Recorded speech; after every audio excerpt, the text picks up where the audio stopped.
ఈమె కడుపులో ఉన్నప్పుడు జరిగిన సంఘటన అది. నీళ్ళు కూడా తాగట్లేదు అంట, ఫుడ్ ఇక అది లేదు, కనీసం ఆహారం కాదు వాటర్ కూడా వెళ్ళట్లేదు. అలాంటి పరిస్థితి వచ్చింది. ఆ సమయంలో ఎన్ని ప్రయత్నాలు అంటే వాళ్ళిద్దరు అన్నలు, ఈమె చిన్నది అన్నట్టు, ముగ్గురు వాళ్ళ అమ్మకే. ఇంకా వివాహమైంది, ఈ పిల్లతో ఇట్లా ఉన్నారు. చాలా భయంకరమైన పరిస్థితి ఆమెకు వస్తే అన్నలు కాదా ఎంత చెల్లిని బతికించుకోవాలని వాళ్ళు ఒకటే చెప్తున్నారు. ఎంత దూరం వెళ్ళాలో అంత దూరం వెళ్తున్నారంట. వేరే ఫ్రెండ్స్ కారు అడగటం, ఇంకా గుట్టలు కొండలు గుట్టలు అడుగులు వెళ్ళిపోతున్నారు. ఎక్కడ మాంత్రికులు ఉంటే అక్కడ, ఎక్కడ మాంత్రికులు ఉంటే అక్కడ. అసలు ఎక్కడ ఆమెకి 1% కూడా రావట్లేదంట. వాళ్ళు చెప్తున్నారు, మాకు ఇసుక వచ్చేసింది, ఇక డబ్బు ఖర్చు అయిపోతుంది, పనులు పాడైపోతున్నాయి, రాత్రులు ప్రయాణాలు వచ్చి పడాలా. ఒక మాంత్రికుడి ద్వారా కూడా 1% కూడా ఆమెకి రిలీఫ్ రావట్లేదు. అప్పుడు వీళ్ళెవ్వరూ ప్రభుని నమ్ముకోలేదు. మీకు ఎట్లా తెలుసు అమ్మా, మీకు ఎట్లా తెలుసు? నేను ఊర్లో ఒక ఆవిడ చెప్పింది.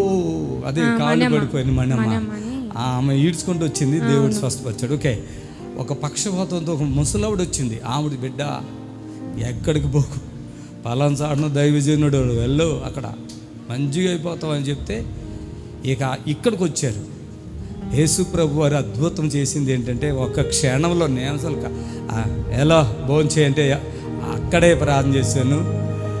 జస్ట్ ప్రార్థన ఒక విషయంలో జస్ట్ వెళ్ళండి ఇక భోంచేయండి అంటే వాళ్ళ భర్త అన్నాడు, సార్ తింటే వాంతి వెళ్ళవయ్యా అన్న. అంతే, వెళ్ళి తినిపించుకుని తీసుకుని వచ్చేసాడు. చప్పట్లు కొట్టండి. సంవత్సరంన్నర తర్వాత ఒక పాపకి ఎట్లా ఉంది ఇప్పుడు? పాపకి ఇప్పుడు బాగుంది అయ్యారు. వీళ్ళ అమ్మమ్మ వాళ్ళ ఇంటికి వెళ్ళారంట. ఏ ఊరది? మీ సంగిగూడెం, షాద్నగర్ పక్కన.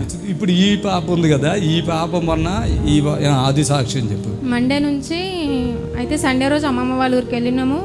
ఆ రోజు నైట్ బాగానే ఉంది. మండే నుంచి ఇంకా ఫుల్ వామిటింగ్స్. అది హాస్పిటల్ చూపించినా సిరప్స్ వేసినా కూడా పని చేయట్లేదు. ఆ రోజు ఇంకా మంగళవారం రోజు నైట్ ప్రేయర్ చేయించిన అయ్యగారికి. ఆ మంగళవారం రోజు బుధవారం రోజు వరకు కొంచెం బాగానే ఉంది. మళ్ళీ గురువారం రోజు మళ్ళీ వామిటింగ్స్ స్టార్ట్ అయింది. అప్పుడు అయ్యగారికి ప్రేయర్ చేస్తే ఇంకా రండి అమ్మ అంటే అన్నాడు. వెళ్ళినాము. ఇంకా అయ్యగారి వాళ్ళ దగ్గరనే ఇంకా ఉప్మా తిన్నది, ఛాయ్ తాగింది. 5 రోజులు అప్పటికి 5 days అయింది. ఇక నీళ్ళు లేదు. సోమవారం నుంచి అసలు ఆమెకు తిండి లేదు, వాటర్ లేదు, ఏం తిన్నా అసలు వామిటింగ్. వాటర్ కొన్ని తాగినా కూడా వామిటింగ్ అయింది. వాళ్ళ అన్నోళ్ళు చెప్తున్నారు, ఈ పిల్ల వీక్ అయిపోయి, దాన్ని ఏమంటారు, నీరసం అయిపోయింది కదా.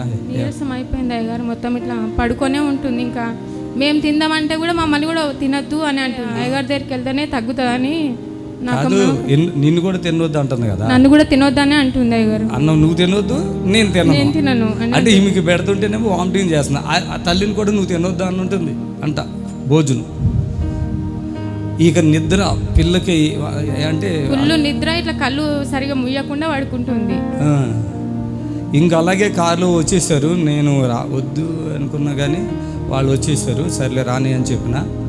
జస్ట్ ఇట్లా మాట్లాడుతుండగానే మగత ఇడిపోయి ఆకలి అయ్యి తేటగా అయిపోయింది. చప్పట్లు కొట్టాను గట్టిగా. ఛాయ్ మళ్ళీ ఛాయ్ ఛాయ్ అని అడిగింది అయ్యగారి దగ్గరికి వెళ్ళినాక.